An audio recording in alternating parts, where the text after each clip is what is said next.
So everyone and their uncle are now confused about the Sony cameras and wondering whether they should jump ship over to Panasonic lock, stock and barrel. I mean, why not? There are some 50 odd Sony influencers who have now turned Luminatix.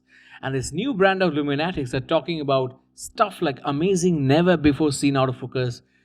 They're getting hypnotized, acting hypnotized. Yes, these are some amazing video features on the new Luminatix S5 Mark II.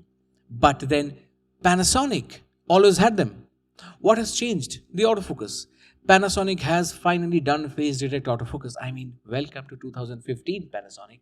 Look, I have always maintained that the day Panasonic achieves the impossible clarity of common sense to move away from contrast detect AF, they will become a fascinating system, especially for the video creators. And finally, they've done it.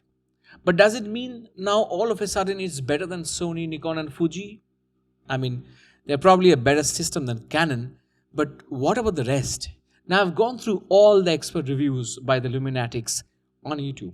So to unpack this whole big question, I have used a simple but rare brand of useful mental acrobatics which some refer to as good old common sense.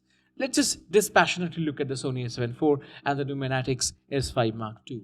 First off, let's really focus on autofocus. This is Panasonic's first attempt at phase detect. You really think that the S5 Mark II will beat the Sony A7 IV? What has taken Sony 8 years to mature and what Fuji is yet to master after a decade will take Panasonic at least 3 to 4 years to fully figure out.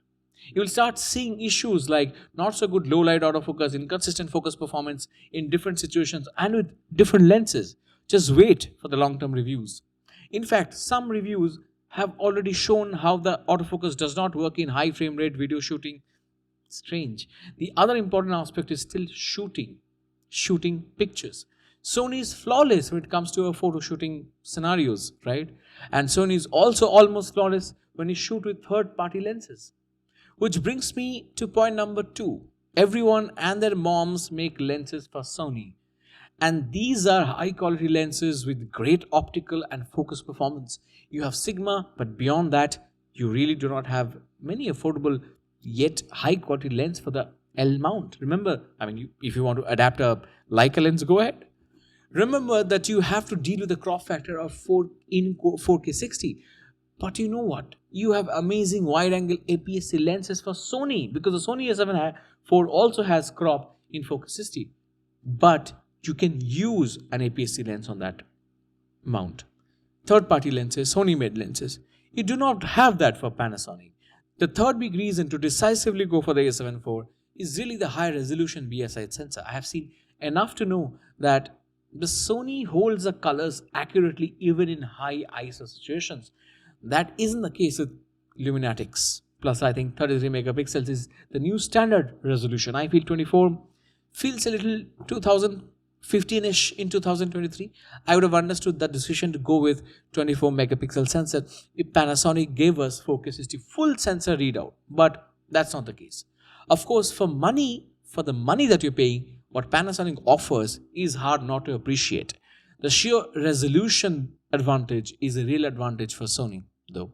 Although overall the Panasonic S5 Mark II is a great camera, it is the first step from Panasonic in a new direction. We shouldn't be too quick to judge and decide whether we should all move on from Sony or other established brands to Luminatix. The right bunch of people to upgrade to A7 Mark II S5 Mark II are those who are already in the system with the previous generation full-frame cameras from Panasonic. I would even go on to say that the G86 bunch should find this a great upgrade opportunity. And for those who own the A7 IV or planning to get one, you're fine. Just get the Sony. But if you want to do better, wait for the Z6 III or the Z8 from Nikon. They will change the game holistically. See you very soon with another one.